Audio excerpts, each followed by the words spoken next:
everybody. Good morning, good afternoon, good noon, good noon. I'm Erin. I've been a caregiver at Full Circle for a little over a year now, and I'm here with my assistant, Mo, to talk to you about horses and the challenges horses face in the modern world, the human world, and talk a bit about their really awesome biology. And horses are super cool, and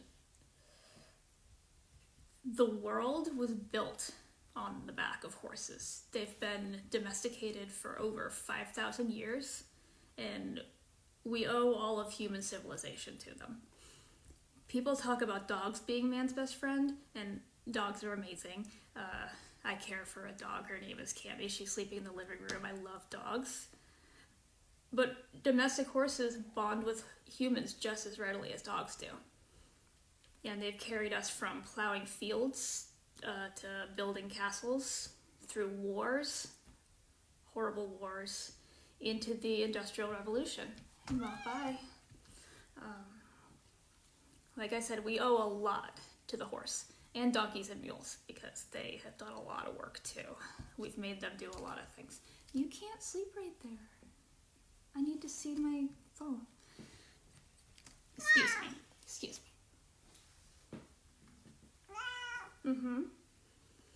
So at Full Circle, we care for 3 horses, 2 Missouri Foxtrotters, Magic and Eclipse, and a quarter horse, Thunder.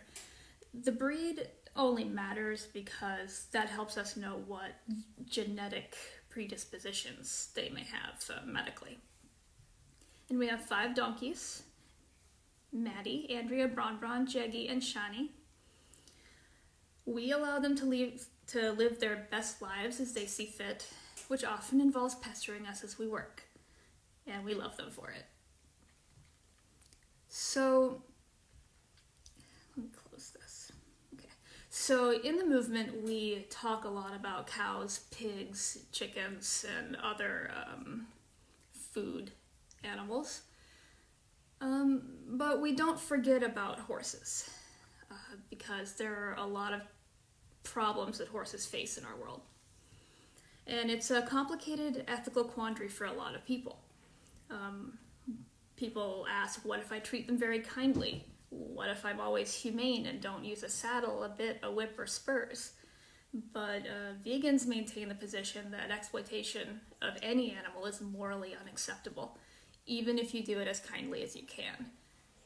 And research has shown that there is no painless, kind way to ride a horse. And we'll talk about that a little later. So I was giving a tour one day, and a guest asked me about the horses, Thunder specifically. What purpose does he serve? And I told her they serve their own purposes, like any of the rest of us. But this is the mentality people have about equines worldwide. If they're not serving a human purpose, why should they exist? If they're not being used for riding or work, why are they even in the world? That just sets them up for exploitation. So how does human use hurt horses? We'll talk about riding first. I got this from PETA's website, and it is the best summary of the problem that I could find. If we look honestly at our relationship with horses, we must acknowledge that the decision to take part in horseback riding is made solely by one individual with little benefit to and no input from the other. In other words, if horses had a choice, they wouldn't let us ride them. We make them. So bits and saddles, we're not going to go too in-depth, but just some brief things. Saddles cause pressure in the muscles of the back, which crushes the capillaries in the muscles, impeding the blood flow. Mary Wanless wrote, and I forget the book, but if somebody asks or comments, I can look it up and give it to you.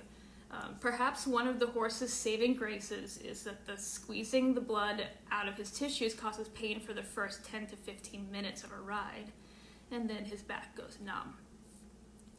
This pressure, if carried on long enough and frequently enough, can begin to affect tissues as deep as the spine. So you'll have, if the crushing goes on long enough, you can start having necrosis of the tissues near the spine that slowly works its way to the surface. And that's not just with ill-fitting saddles, that's with all saddles. There's even more pressure with a Western saddle than there is with an English saddle. There's a lot of pressure put on their spine. So bits, as you know, are the metal pieces that go in a horse's mouth to control them. They're a cruel method of forcing control. There's no such thing as a gentle bit. They're all painful. Some bits are more uncomfortable than others, however, but none of them are nice. Bits work by exerting pressure on the tongue and corners and sensitive nerves of the mouth, giving the horse no choice but to give in to the pressure to stop the discomfort. There's no way around the fact that bits are painful, no matter how gentle the rider is on the reins. And we're going to go over a couple of the different industries or sports, but really they're industries, in my opinion.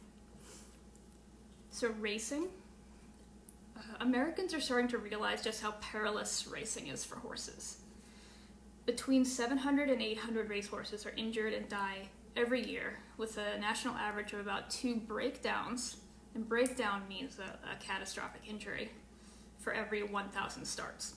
So 2 horses in every 1,000 starts has to be euthanized due to an injury.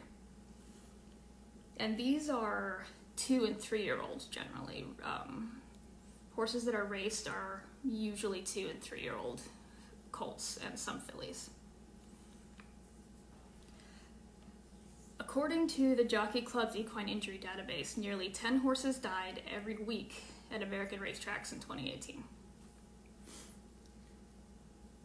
A broken leg, I'm going to talk about broken legs because it's applicable in several sports and industries. A broken leg is typically a death sentence for horses because of the way their feet are built. They're designed to carry their body weight balanced among all 4 hooves. When forced to bear that weight on 3 hooves, inflammation sets in and the hoof temperature rises, causing breakdown of the hoof, and a condition called laminitis. Laminitis can be reversible, but successfully healing a broken leg is super rare despite attempts. You might remember Barbaro several years back. He was a racehorse who was set to maybe win the Triple Crown. He was succeeding really well, and he suffered a broken leg, and they spent a lot of money and a lot of time trying to heal him because they wanted him to stand stud. Of course, if they didn't have a purpose for him after that, I don't know if they would have put so much effort into it, but it went on for months, and they had him in a body sling sometimes so that he wasn't putting weight on his feet, and even with all that money and all that effort, he still got laminitis, and they still had to put him down. So race training is also cruel. Young horses, as I mentioned, 2 and 3 years old, still growing. Horses stop growing around age 5. Bigger horses grow longer. So like warm bloods are kind of a cross between hot-blooded horses like thoroughbreds and Arabians and draft horses. So they end up very big, like 17 hands. A hand is a measure of how tall a horse is. A hand equals 4 inches. And they're measured to the top of their shoulders, their withers.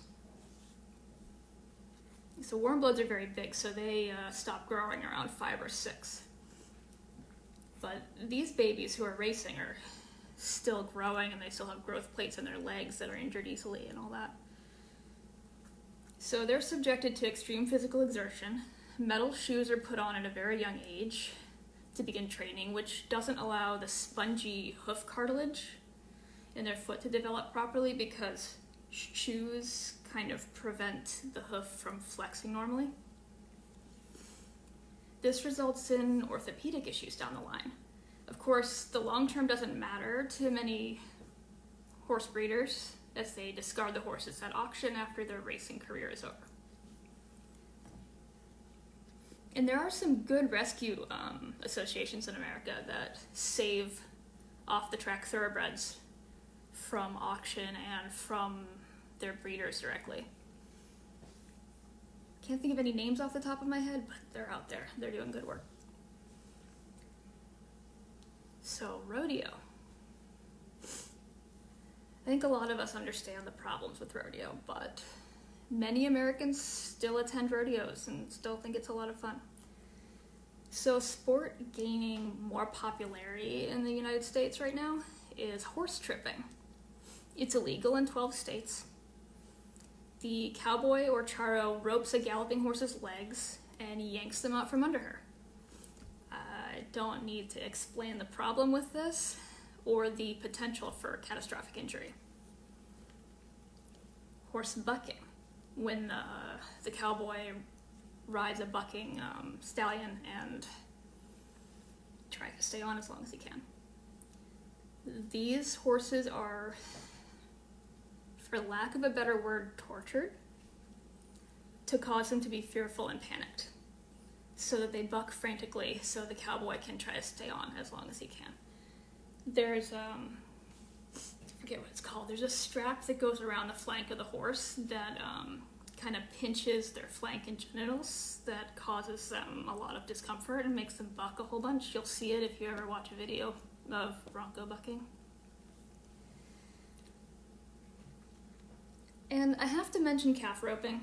I know it's not, there's a horse involved in it, but the individual most in peril is the 3-month-old calf who's running for his life, only to be roped around the neck and yanked at full speed.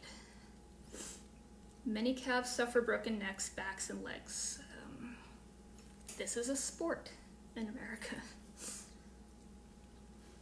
So I'll mention dressage because dressage is close to me. I rode dressage for much of my life before I became vegan.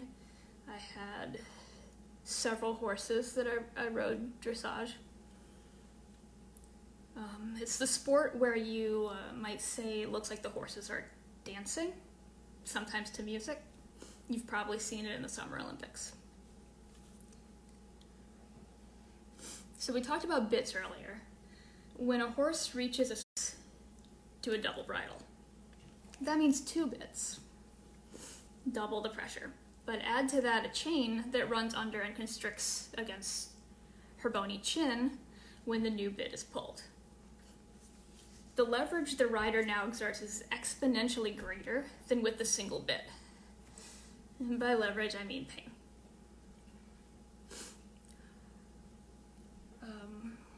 Roll cur is a training exercise you'll sometimes see where the rider forces the horse's nose all the way to her chest, causing her neck to make an extreme arch. It's undoubtedly painful, and the horse can only see her feet, so she relies entirely on the rider for balance, which is probably really scary. Horses do perform a similar motion on their own at times, but only for a second, and not because their sensitive mouths are being cranked. I've personally witnessed a lot of physically abusive training in the dressage world, from kicking to head yanking to whipping, and even saw a state-renowned trainer beat her horse with a crop so hard and so much he came back to the barn with raised welts. People take their frustration out on horses. I've seen it a lot. I don't know why, I don't know what it is. But... So jumping, we'll briefly cover jumping. There are a few different jumping sports, but I'll cover 2. Steeplechase is extremely dangerous for horses and riders. It involves galloping at great speed in a field of many other horses and leaping over very high jumps. Imagine taking a 4-mile country lane and throwing 6-foot-tall hedges into it. Falls tend to involve multiple horses, and broken legs are very common. The UK's Grand National is a steeplechase. It's a very famous race. Cross-country jumping, which you'll see in the Olympics too, and 3-day eventing, is also incredibly dangerous for horses and riders. It's a high-speed obstacle course, often involving very high jumps, very wide jumps, water obstacles, and flat gallops, all on a variable, unpredictable outdoor terrain. Tendon injuries and broken legs are also common. And just a little more before we get out of this grim stuff, because we got some cool stuff to talk about after we get through this not great stuff. So carriages. Carriages are very controversial right now, and we have an Atlanta group fighting against the carriage companies that trot around Midtown. I've personally witnessed carriage horses limping, having severely cracked hooves and looking way too skinny. I've seen them hard at work on hot 98-degree summer days, lugging tourists around. I don't think that's any kind of life. Carriages are dangerous for horses. They've been known to pass out from heat and dehydration. While attached to their carriage, they'll just collapse. They are often put into service while lame. And traffic accidents, as you can imagine, are catastrophic.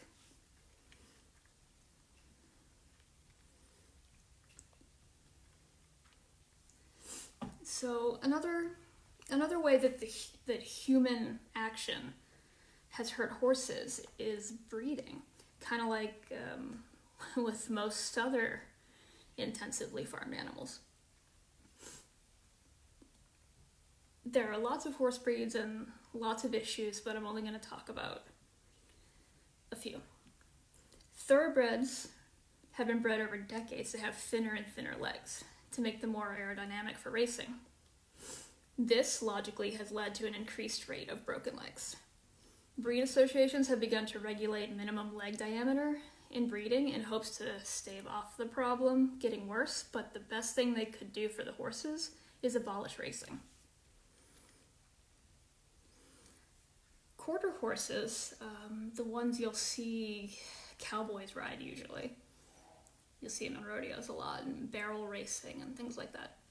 They suffer from a lot of breeding problems, from HYPP, which causes double muscling, which kind of means that basically they have a lot of extra muscle, and it causes a lot of problems. And they can get, capture myopathy? They can get a problem where their muscles will freeze up and they can't move. But yeah, they also are bred for tiny hooves, which are not designed to bear the weight of their heavy muscling. So a standard of beauty for a quarter horse would be huge muscling, like huge ripples of muscle, and tiny little black feet. And that's a lot of weight to put on a very little space. And these traits are accentuated in the halter show community, where the horses are polished up and led out to be graded on their conformation and appearance, kind of like a dog show. In this arena, aesthetics are everything, even if the horse's well-being suffers. Arabians in the show halter community are bred for a dramatically dished face. Undoubtedly, you've seen pictures of Arabians. You'll know them from the concave nose. In that world, the more like a seahorse they look, the better. This can cause some breathing difficulty as it affects the nasal passages. I worked at an award-winning Arabian show halter barn for a little while. The horses are shod really young, with elongated toes outside their natural shape, to cause higher knee and hock action when they trot out into the show ring, so to get them to step up higher. This hinders the natural development of the bones and joints and causes frequent OCD lesions. That's osteochondritis dissecans. Cartilage in joints with OCD lesions doesn't form normally. This causes the cartilage and bone underneath it to become irregular in thickness and weaker than in normal joints. So most of these horses lived in a stall 24/7, only being taken out of the stall to be worked by the trainer or clipped to the hot walker and walk in circles for an hour. A hot walker is like a metal carousel where you can clip the horse's halter to it, and it turns on mechanically and pulls them around. And you can just clip them on there and leave them there however long you want to. Due to the OCD lesions and the shoeing and the way they're trained, many of these horses are irreparably lame by 5 years old.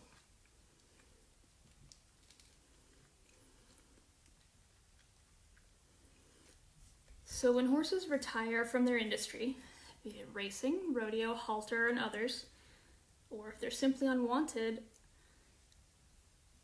they are often sent to auction. While occasionally these horses are bought for rescue or as riding horses, they more frequently go to the kill buyer. They are sent to the slaughterhouse to be killed and processed for meat and export to other countries. Pretty much nobody here eats horse meat, because we love horses in America, right?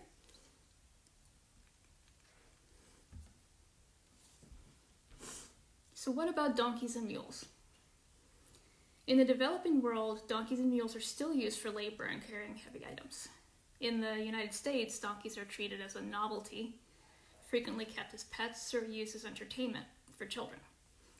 Donkeys are routinely subject to neglect and overgrown hooves, resulting in laminitis.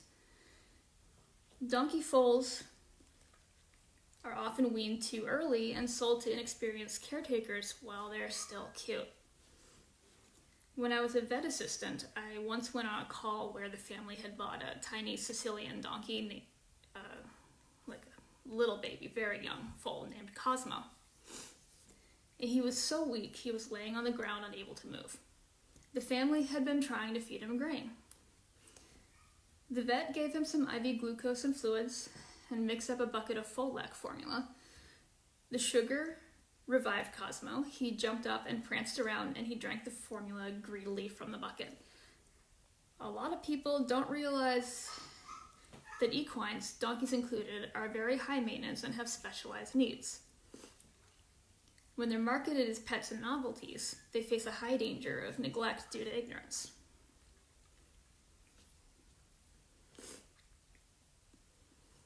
Okay, so that's the ugly stuff out of the way.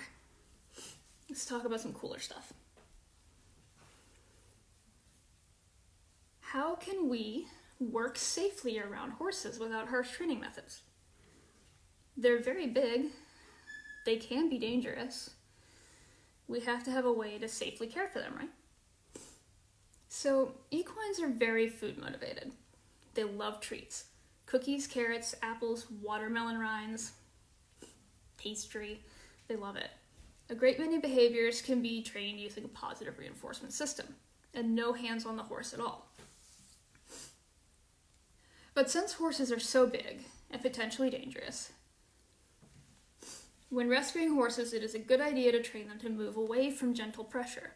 If they don't already know the behavior from a previous caretaker's training, as is the case with our horses at Full Circle, they already know or were somehow taught to move away from pressure and how to be led on a halter. But this way you can press their body to get them to move when necessary. So imagine if the horse steps on your foot while you're grooming him freely in the pasture. So you just brought the brushes out there, no halter, you're just brushing him. And he steps on your foot, and he stays on your foot. And he doesn't know how to move away from pressure. So you're pushing on his shoulder, and he doesn't know what that means, so he's still on your foot. How do you get an 1,100-pound animal off your foot? And this is why the training is important for safety. This training also applies to halter training, as the pressure principle is still in effect with a halter. It's necessary to gently train horses to work with us because they have been bred into domestication for 5,000 years. The genetic selections humans have made have led to horses requiring care like grooming and hoof trimming, much like with dogs. Domestic horses are quite dissimilar to their wild counterparts. While some can thrive with no human attention, many are completely reliant on human care, and were bred, intentionally or not, to be that way. Most domestic horses cannot be compared to mustangs, who have rewilded themselves and naturally adapted to their environment over generations. Our controlled, selectively bred domestic horses are not the same. We can see that in their feet. Mustang feet are very different from the average domestic riding horse foot. So horses require a great deal of knowledge, care, and attention.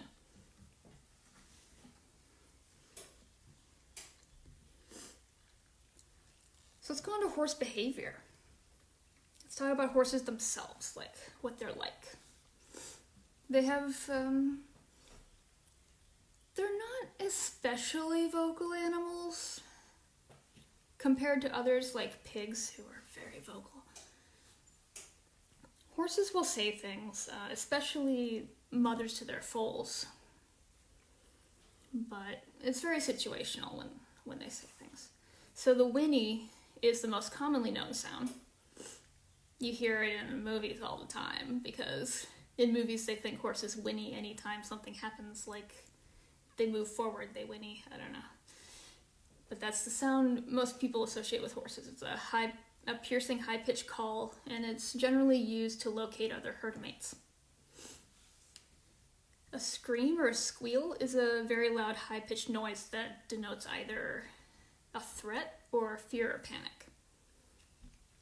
The nicker is a soft chuckling noise, like brrr, used to greet or converse with herd mates, and humans if we're lucky. The mare that I care for will nicker at food time at whoever comes near her stall. And nickering is common from a mare to her foal. You'll hear it a lot. Blowing is a long, forceful exhale through the nostrils, meant as a warning for others. Like if a horse sees a snake or thinks he sees a snake, he'll blow.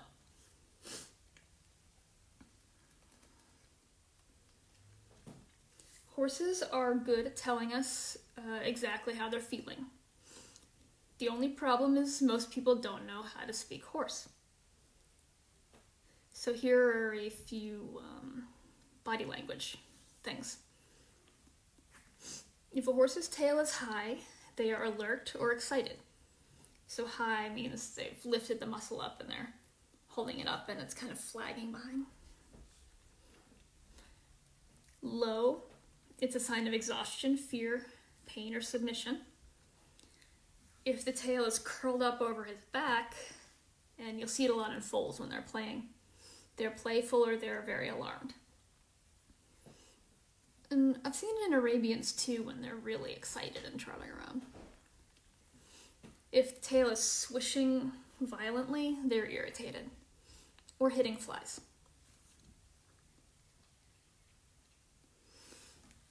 If a horse's legs are pawing, they are frustrated or impatient, as seen in our boy Thunder at hay time. All the caregivers know that Thunder is going to be pawing the ground and the fence, waiting for his hay. He's a very rude boy. So one front leg lifted and held up can be a mild threat, or some horses just do that when they're eating. A back leg lifted is often a threat of a kick. So if you see a back leg held up, don't go back there. Speaking of don't go back there, don't ever stand behind a horse, especially a horse you don't know. Don't walk behind them. Don't stand where they can kick you. You can start being in those positions when the horse knows you very well and you trust them. But you can never 100% trust a horse not to kick you.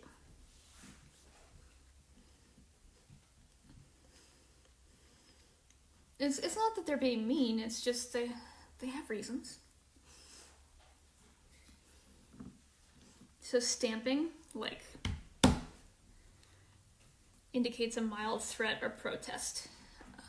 They might be getting flies off their legs.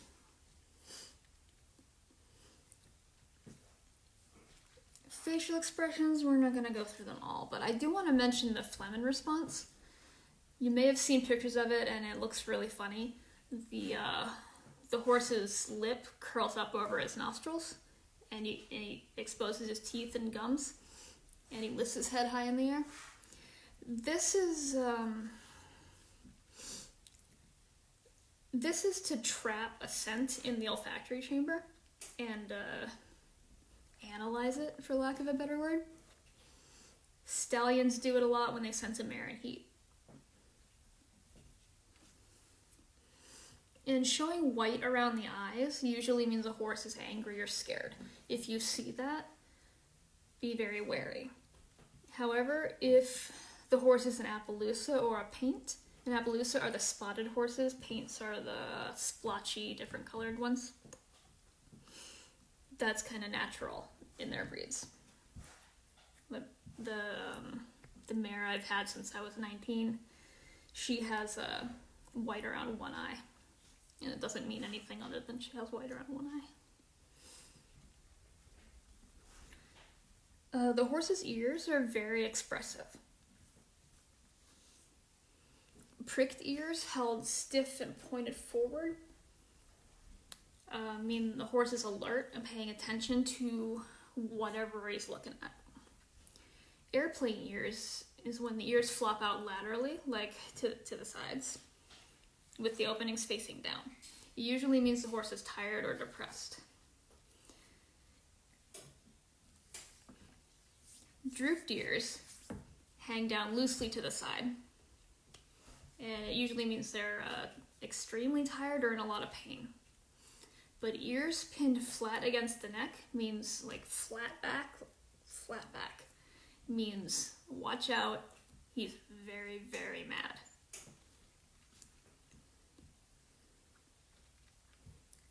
How long do horses usually live? Depending on the breed, 20 to 30 years. Bigger horses don't live as long. Like warm bloods, as I mentioned earlier, they don't live as long as, say, a Welsh pony.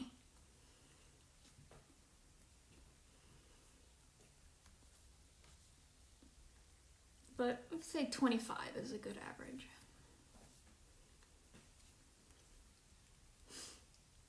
So how do horses work? This is my favorite section, because they're so cool. Horses are what we call, equines.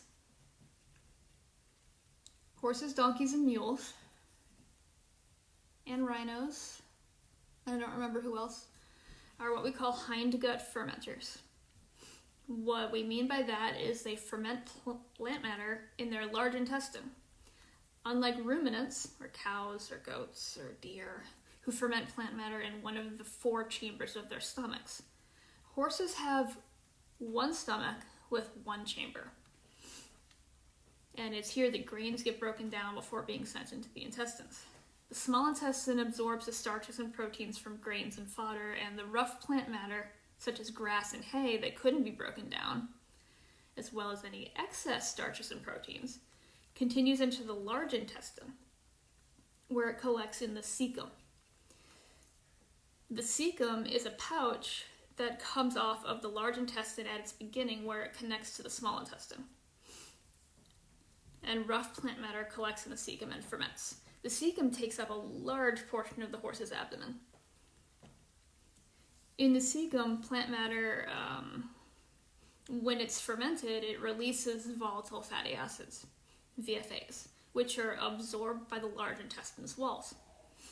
This fermentation and the VFAs provide the horse's main source of energy.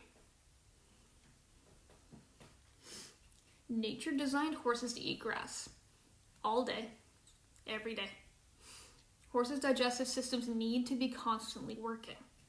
When horses go more than 4 hours without food, they're technically fasting. Of course, as a result, they poop up to 12 times a day.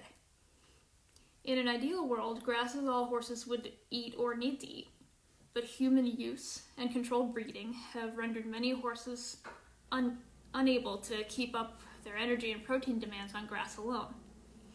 So they're fed grain. Not being designed to consume grain, too much of it can and will make horses sick in a lot of ways. Their diets must always be primarily grass, and for many horses, that's in the form of hay. So hooves, my very favorite.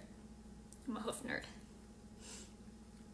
Equine hooves are a marvel of nature. Each hoof is a single toe, balanced on a single small bone called the coffin bone, which is analogous to the tip of your middle finger. This bone is inside the hoof. The horse is designed to bear weight on the hoof wall, the part surrounding the hoof where you would see a horseshoe, the sole, the bottom of the hoof, the frog, a spongy projection from the heels into the sole, and the bars, which are projections that emerge from the sole parallel to the frog. So I have a hoof diagram here. Here's the wall. Here's the sole. Here's the frog. Here's the bars.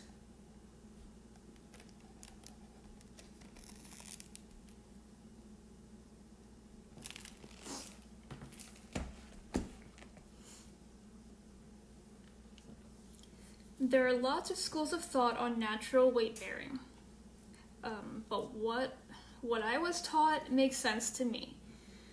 The entire foot is supposed to bear weight. That's what I was taught. That's what I believe.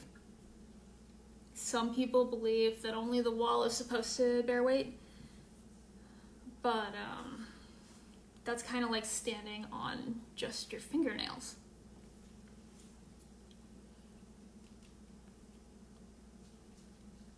I remember in school, we had a hoof expert come in and talk to us, and she talked about how shoeing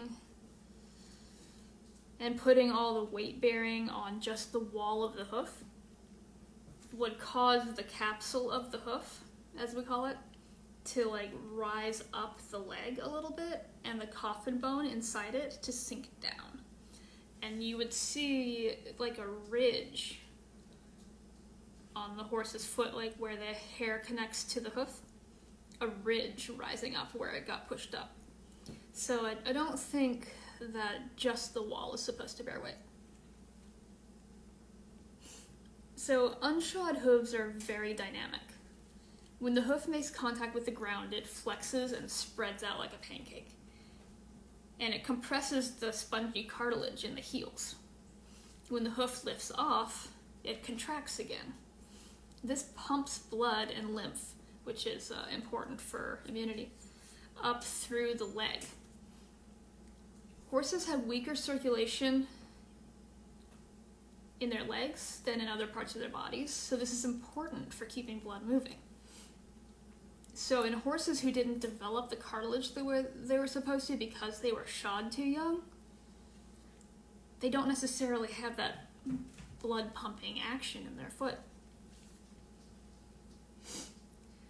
So the hoof wall is connected to the inner parts of the hoof by the lamina, which is basically a system of interlocking projections that come together like Velcro.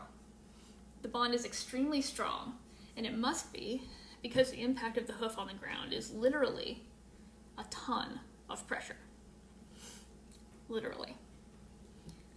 But this bond does break down if, for any reason, a lot of inflammation happens in the hoof and raises the temperature too much. The lamina will begin to separate.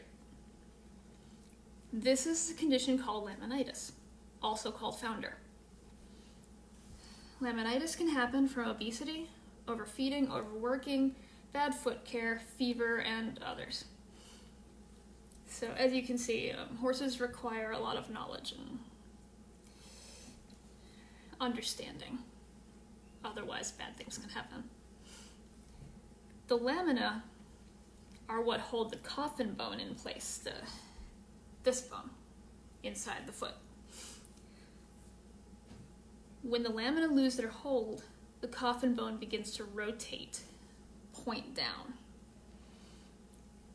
And that causes the horse a lot of pain. In extremely unfortunate cases, the coffin bone can break through the sole of the hoof and exit the hoof a little bit. This condition is reversible in some cases, but the recovery is long and the horse may never be their old self. But it is reversible, and there's been a lot of work done in recent years to figure out how to counteract laminitis. The general school of thought is to put the horse in a stall, feed only hay, and make sure they have a very deep bedding. In school we talked about putting pea gravel in a stall and having the horse stand on pea gravel because it would fill the hoof up and kind of push the bone back up over time.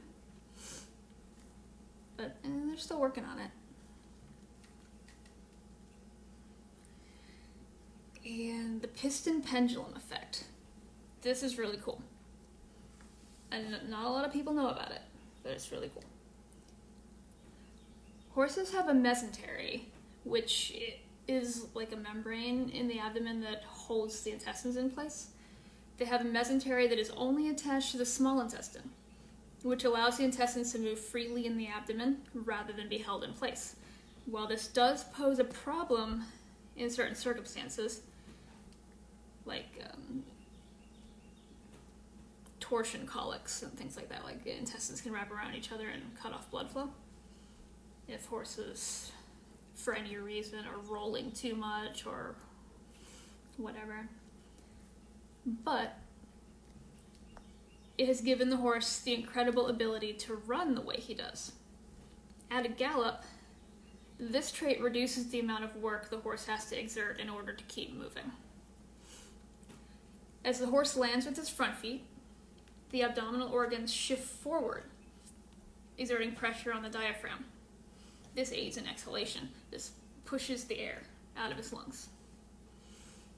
As the horse lifts up his front feet and pushes off with his back feet, his shoulders move forward, expanding his rib cage, and his intestines shift backwards, removing pressure from the diaphragm and allowing the lungs to fill to a high capacity, kind of like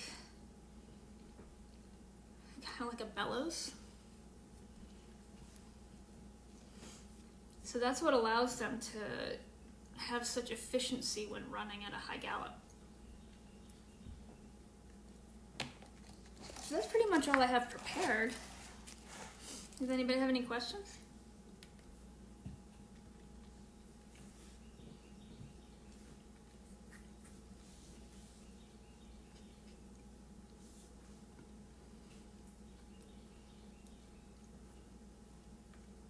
I hope you're all keeping safe and healthy out there.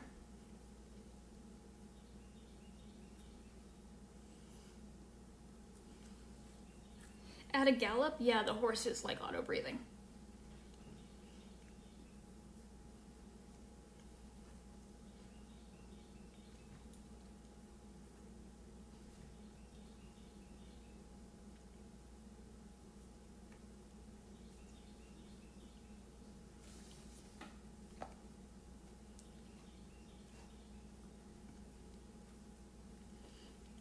Okay, well, that's all I've got.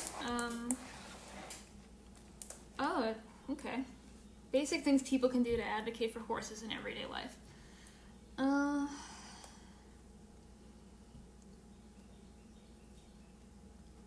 Don't ride. Don't let your kids ride. Don't support racing. And don't watch racing on TV. Don't go to races. Don't go to rodeos.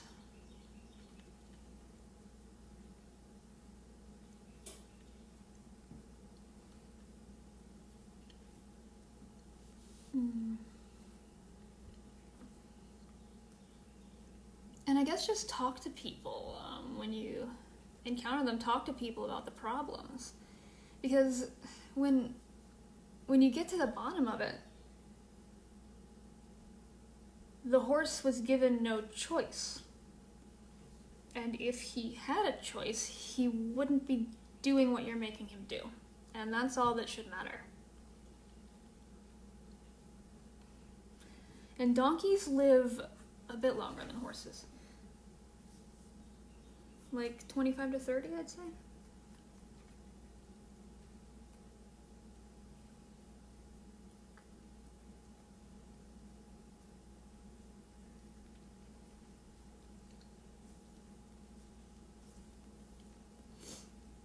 Basic interactions when meeting a horse.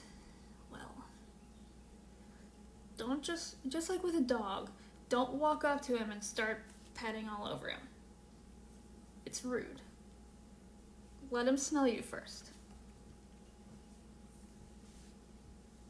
Let him smell your hand, and then you can gently see if he'll let you touch him. Sometimes they won't, and that's fine.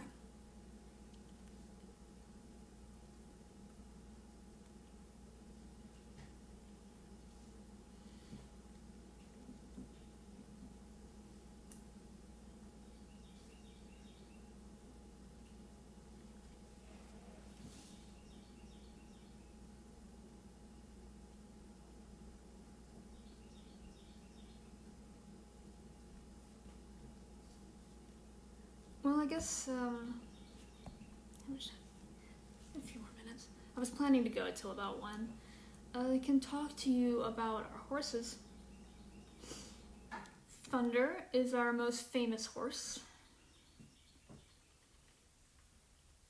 He is a buckskin quarter horse, which means he has kind of a golden body and a black mane. He has a huge personality. He really likes food time. He's kind of obnoxious about food time, but it's really cute. But it's also naughty, but it's really cute. He loves scratches. He loves when people come visit him. When guests come to the sanctuary, he likes to hang his head over the fence and get scratches and be told how handsome he is, because he is ridiculously handsome. So there's Magic, who is our old girl. I forget how old she is exactly, but she's an elderly lady. She has a condition called Cushing's, which her daughter Eclipse also has, so it's like genetic. But Cushing's causes a few different problems, but she has a very long, shaggy coat. And Cushing's causes hair to grow long. And we're going to be giving her a clip this summer so that she can regulate her temperature a little better. And you have to be careful how much starch you give a Cushing's horse, because they are predisposed to laminitis. And you have to keep up with their feet really good. And Eclipse, her daughter. Oh, Magic has one eye, and I don't think anybody knows how she lost it. The horses came with the property. The previous owners of the property left the horses with the sanctuary. So we don't know everything about their history. Yeah, Eclipse is Magic's daughter. She is very, very sweet. She's a little more aloof. She can be pretty sassy, though. But she's generally pretty sweet and gentle.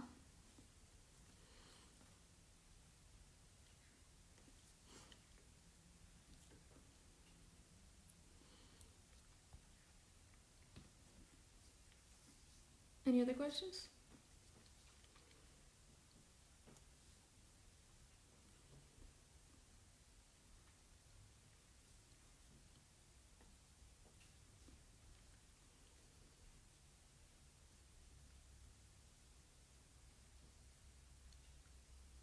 Okay, well, I'll let y'all go. Thank you for hanging out with me and learning about horses. Oh, you want me to tell you about the donkeys?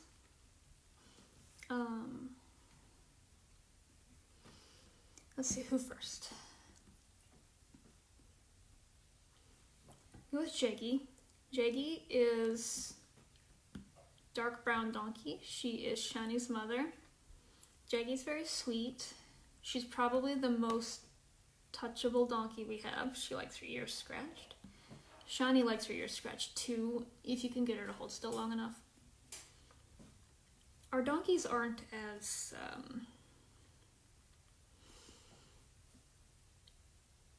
trained as the horses.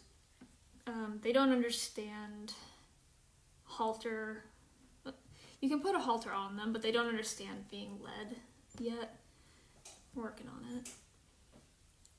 But they're good enough to get their hooves trimmed, which is really important with donkeys because it's a huge problem. It's a huge problem in the United States for donkeys to have their hooves overgrown because people get donkeys and they throw them out in their backyard and never train them, never teach them how to wear a halter and be led and stand for grooming or whatever. So they're very difficult to trim, and a lot of farriers don't want to trim them because they're dangerous to work with because they're not trained.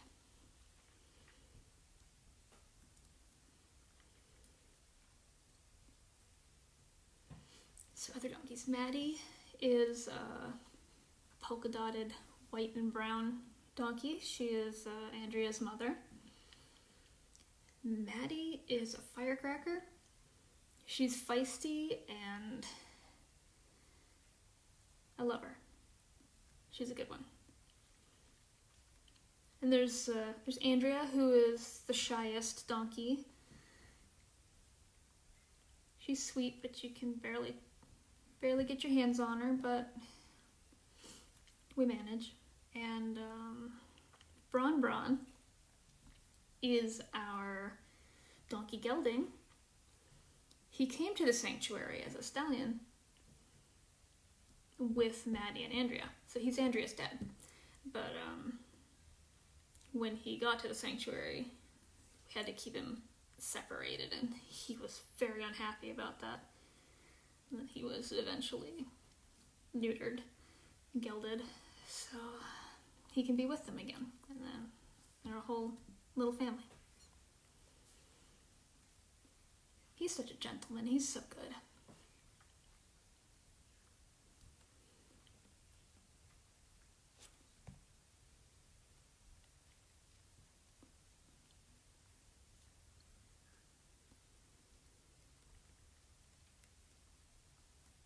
So our horses and donkeys eat mostly hay. Well, the donkeys get entirely hay and whatever grass they find in their pasture. And the horses get Thunder and Eclipse get a little bit of grain. Magic gets more. And then mostly hay and whatever grass they can find. But they get to live out on the pasture 24/7. Which is good for their digestive system. As I mentioned earlier, they have to eat constantly.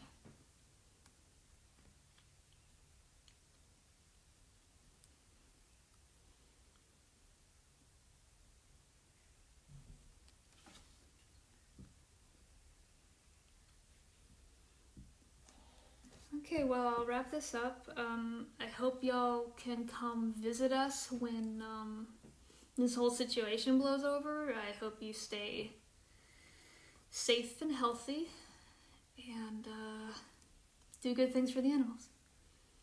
Thanks for tuning in. Bye.